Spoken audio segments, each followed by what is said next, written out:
সুপ্রিয় দর্শক, সবাইকে স্বাগতম জানাচ্ছি এনজয় কুকিংয়ের পক্ষ থেকে। আশা করছি সবাই ভালো আছেন।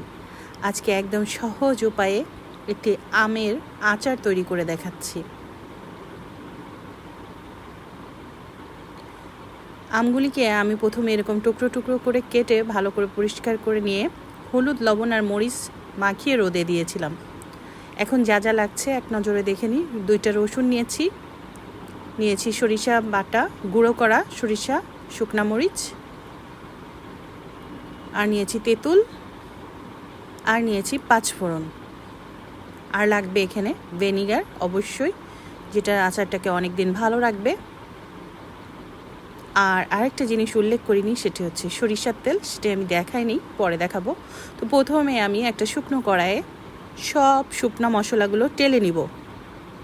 একদম হাই হিটে রাখবেন না, মিডিয়াম হিটে রেখে শুকনো মশলাগুলো টেলে নিতে হবে।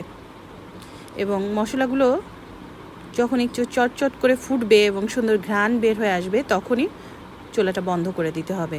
অতিরিক্ত বার্ন হয়ে গেলে আচার খেতে তিতা লাগে এবং আচারটার টেস্ট ভালো হয় না।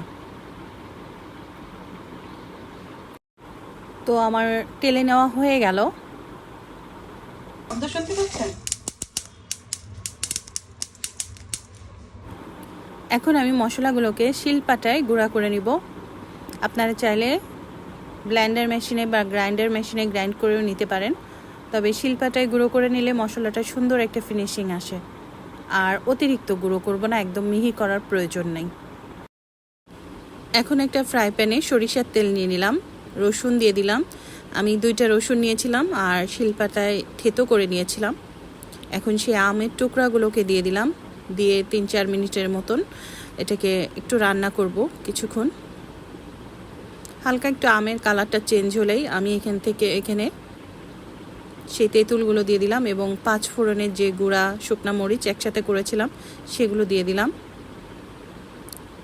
আর এখানে দিয়ে দেব হচ্ছে স্বাদ মতো লবণ, আর সরিষা গুঁড়া করে রেখেছিলাম সেই সরিষা গুঁড়াগুলোও দিয়ে দেব এই মুহূর্তে।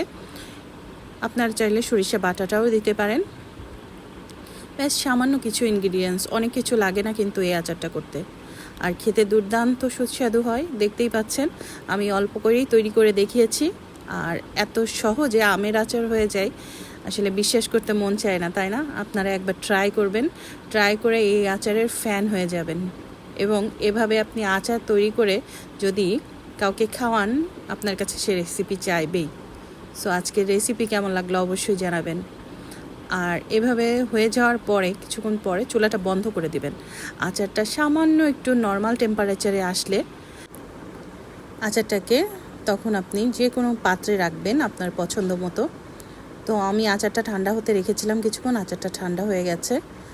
এখন আমি এটাকে একটা কাচের বয়ামে সংরক্ষণ করব। তো এই মুহূর্তে আমি এখন এখানে 1 চামচ ভিনেগার মিশিয়ে নিব।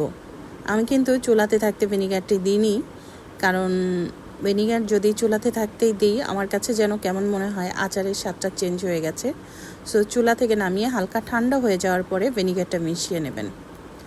তো এইভাবে তৈরি করে দেখবেন আচার কেমন লাগে, অবশ্যই আমাকে জানাবেন। আমি এখন এটিকে সংরক্ষণ করব।